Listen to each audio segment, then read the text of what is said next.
In late 2020, Patty Jenkins donned the iconic Rebel flight suit and strode across the tarmac toward an X-Wing to announce Star Wars Rogue Squadron, a movie that was supposed to release in December 2023.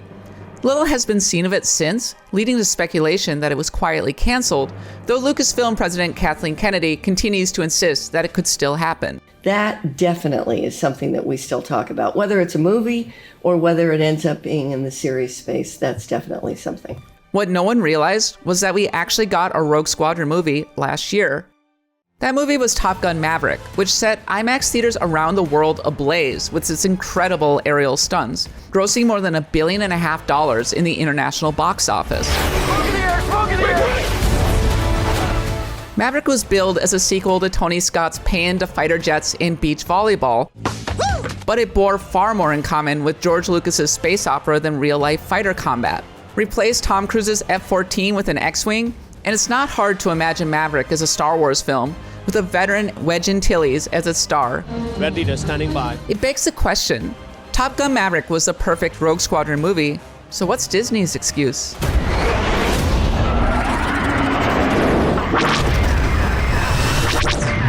Top Gun Maverick makes a Rogue Squadron movie or television series seem more obvious than ever, but in recent years, starfighters have increasingly taken a backseat to lightsabers, bounty hunters, and grim and gritty political drama. Is there a more important issue facing this body right now than imperial overreach? The move away from the big screen in recent years means there's simply less incentive to feature truly memorable space battles. Absent a handful of great moments, like Mandalorian Season 3's battle with a gang of space pirates,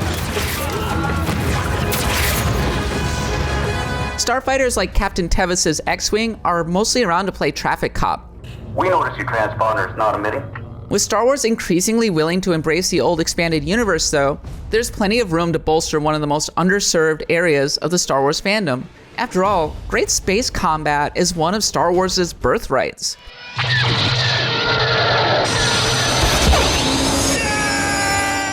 Close your eyes and you can probably imagine Red Squadron rising toward the Death Star, or Admiral Akbar yelling, "It's a trap!"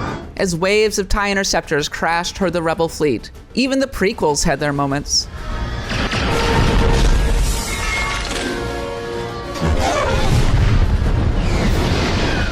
Jedi get all the attention, but Star Wars has a rich tradition of games, novels, and toys that tap into the fandom's love of the setting starships. Old school fans will remember the lengthy debates over the Superstar Destroyer and the 5 Mile Fallacy, or paging through old technical manuals. In the meantime, Star Wars miniatures games recreating its space battles have enjoyed great popularity with the tabletop community. In the 80s and 90s, game developers treated recreating the trench run as a kind of holy grail. One of the earliest Star Wars games ever featured a wireframe run through the Death Star.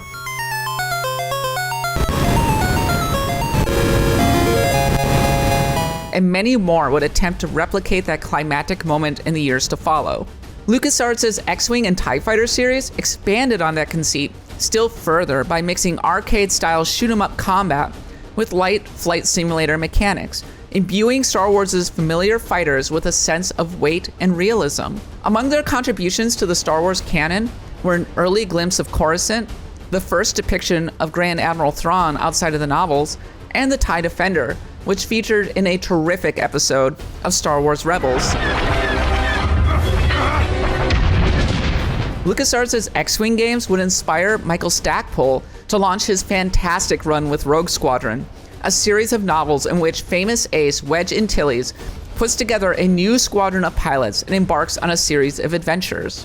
Stackpole's novels were some of the best in the old expanded universe, replete with details like Rebel pilots referring to TIE fighters as eyeballs or complaining about the sluggishness of Y-Wings. They captured a different side of George Lucas's setting, sidelining Jedi in favor of the high adventure of piloting an X-Wing against waves of TIE fighters. Jenkins would name Stackpole as one of her nascent movie's influences in a 2021 interview, saying that it was important for Rogue Squadron to honor Stackpole's work. I think the Michael Stackpole books and the video game and all of the Rogue Squadron books, I think they all have, there's an incredible history that it's really important to honor. The appeal in these stories is the way they ground the setting, featuring highly skilled but otherwise fairly normal pilots in extraordinary circumstances. Characters like Wedge and Poe Dameron are easier to relate to than Jedi like Luke, Rey, and Ahsoka, who are Star Wars' superheroes, and their adventures lend the Star Wars universe a sense of texture it otherwise lacks. You could even say that Wedge is the secret hero of the original trilogy, playing a key role in all three major battles, including taking down the second Death Star alongside Lando while Luke is occupied with the Emperor. Wedge is a one-dimensional character at best, but his recurring appearances in the movies offer all sorts of creative opportunities, especially given Rogue Squadron's prominence in the lore. Who is this ace pilot who survived the original trench run? What did he do after the war? One can imagine Wedge in a role similar to Maverick, living alone in a hangar alongside his X-Wing, surrounded by ghostly memories of Biggs, Jek, and Dak. On the Imperial side, there's Soontir Fel, leader of the 181st Imperial Fighter Wing and another Stackpole creation. With their distinctive black helmets and dark cockpits, pilots have long captured the imaginations of Star Wars fans. One team of fans even went so far as to create a truly astonishing 7-minute anime movie featuring the Empire's pilots.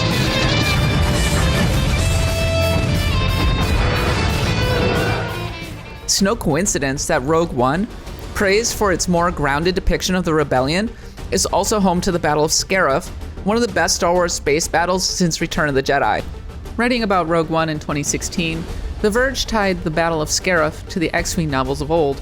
Rogue One reminded me of why I love Stackpole's X-Wing novels so much. They're a reminder that the Star Wars universe doesn't need to be exclusively carried on the backs of the Skywalker family. Rogue Squadron introduced us to a rich cast of characters that felt right at home in the world, much as the latest film has done with the likes of Jyn Erso, Captain Cassian, and K2SO.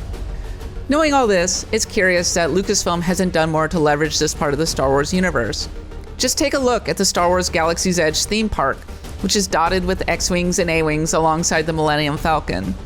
It's proof that we associate the silhouette of the X-Wing and the roar of the TIE Fighter with Star Wars as much as we do the hiss of the lightsaber. Luke Skywalker's most triumphant moment was behind the stick of an X-Wing.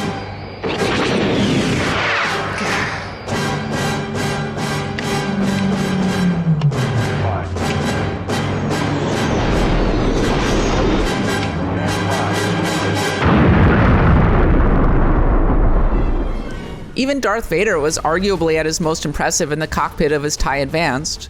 Like everything else to do with Star Wars though, Rogue Squadron seems to have been lost in Lucasfilm's messy pivot following the sequel trilogy, which saw it temporarily abandon theaters in favor of Disney's streaming service.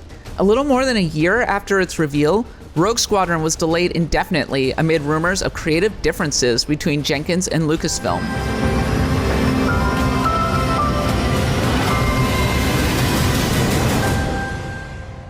We're well into 2023 now, and Top Gun Maverick's staggering success is making Lucasfilm and Disney look more foolish by the day. Ultimately, it took Tom Cruise and Jerry Bruckheimer to give us a glimpse of what an epic featuring X-Wings and TIE Fighters might look like. The only question is Disney paying attention?